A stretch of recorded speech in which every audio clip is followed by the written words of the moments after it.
she told them, careful not to let her giddy laughter escape. She quit.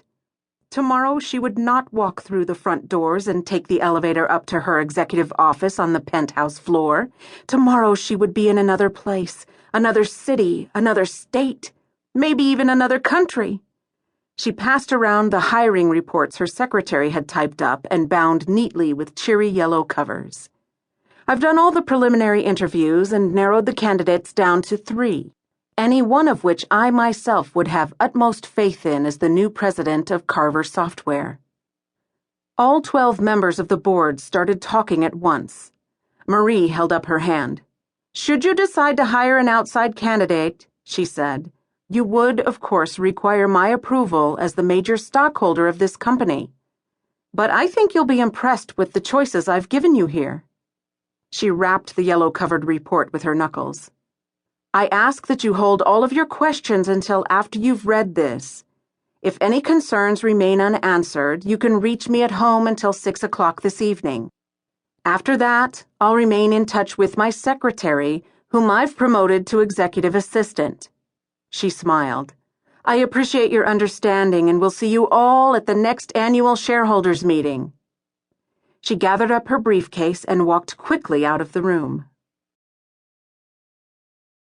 The opium was working.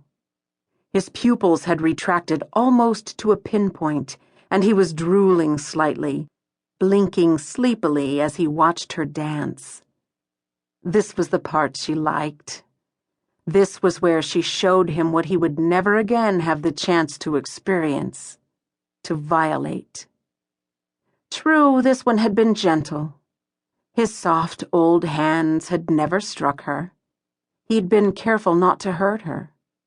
He'd given her expensive presents, fancy gifts. But the act itself would always be an act of violence, always despicable, always requiring punishment. Capital punishment. Her dress fell in a pool of silk at her feet, and she deftly stepped out of it. His eyes were glazed, but not enough to hide his hunger at the sight of her. He stretched one hand out toward her, but he didn't have the strength to reach her.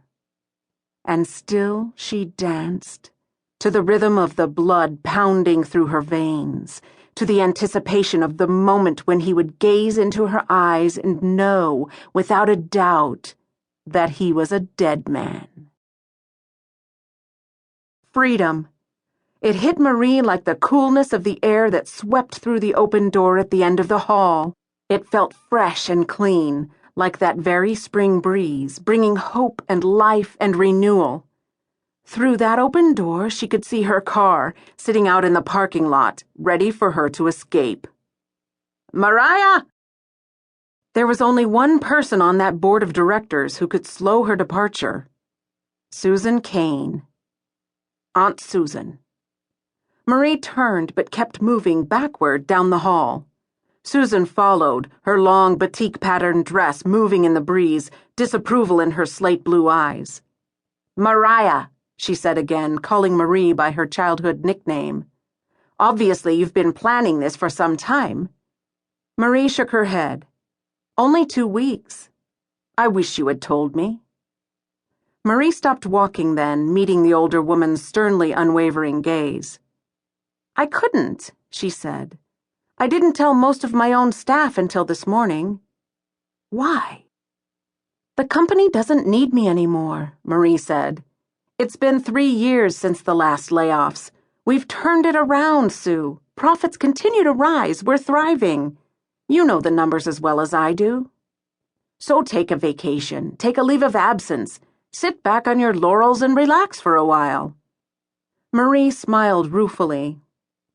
That's part of my problem, she said. I can't relax. Susan's face softened, concern in her eyes. Is your stomach still bothering you? Among other things. Like, for instance, the fact that Marie was 32 years old and since her divorce 4 years ago, she had no life outside of the office. Like the fact that she still worked long overtime hours to increase profits, to expand, to hire more people, even though the failing computer